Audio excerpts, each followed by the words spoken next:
செந்தில் பாலாஜி கைது உறுதி. வீட்டுக்கே சென்ற போலீஸ். லுக் அவுட் நோட்டீஸ் பிறப்பிப்பு. செந்தில் பாலாஜி மற்றும் அசோக் குமார் திங்கட்கிழமை திருவல்லிக்கேணி காவல் நிலையத்தில் ஆஜராக வேண்டும் எனவும் தெரிவித்தனர். ஆனால் இருவரும் கடந்த 5 நாட்களாக தலைமறைவாக உள்ளனர். அவர்களை பிடிக்கும் பணி மும்முரமாக நடந்து வருகிறது.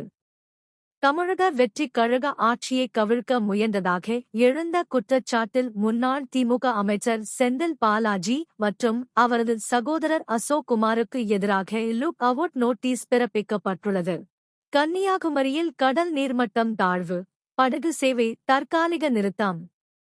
கடல் மட்டம் இயல்பு நிலைக்கு திரும்பியதும் எவ்வித தாமதமும் இன்றி சுற்றுலா பயணிகளுக்கு படகு சேவை மீண்டும் தொடங்கும் என அறிவிப்பு. சியூர் விஜயபாஸ்கர் மீதான குட்கா வழக்கை 12 வாரங்களுக்குள் முடிக்க சிறப்பு நீதிமன்றத்துக்கு ஐகோர்ட் உத்தரவு. முன்னாள் அமைச்சர் சியூர் விஜயபாஸ்கர் உள்ளிட்டோருக்கு எதிரான குட்கா முறைகேடு வழக்கை 12 வாரங்களுக்குள் விசாரித்து முடிக்க எம்.பி. எம்எல்ஏக்கள் மீதான வழக்குகளை விசாரிக்கும் சிறப்பு நீதிமன்றத்துக்கு சென்னை உயர் நீதிமன்றம் உத்தரவிட்டுள்ளது. தமிழக அரசு அமைச்சர்கள் மீது அடுக்கடுக்கான புகார்கள். ஆளுநரிடம் மனு அளித்த நயினார் நாகேந்திரன் கூறியது என்ன?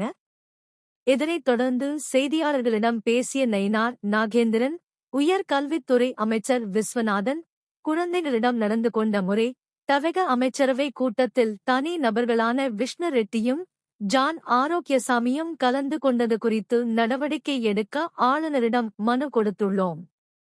தமிழக ஆட்சி பொறுப்பேற்ற 54 நாட்களில் 151 பாலியல் வன்கொடுமைகள், 85-க்கும் மேற்பட்ட படுகொலைகள், 80-க்கும் மேற்பட்ட போதைப்பொருள் கடத்தல் சம்பவங்கள் நடந்துள்ளன. கடந்த கால திமுக அரசுக்கும் இப்போதைய தமிழக அரசுக்கும் எந்த வித்தியாசமும் இல்லை. இதில் முதல்வர் எந்த நடவடிக்கையும் எடுக்கவில்லை. இது குறித்து மனுவில் தெரிவித்துள்ளோம்.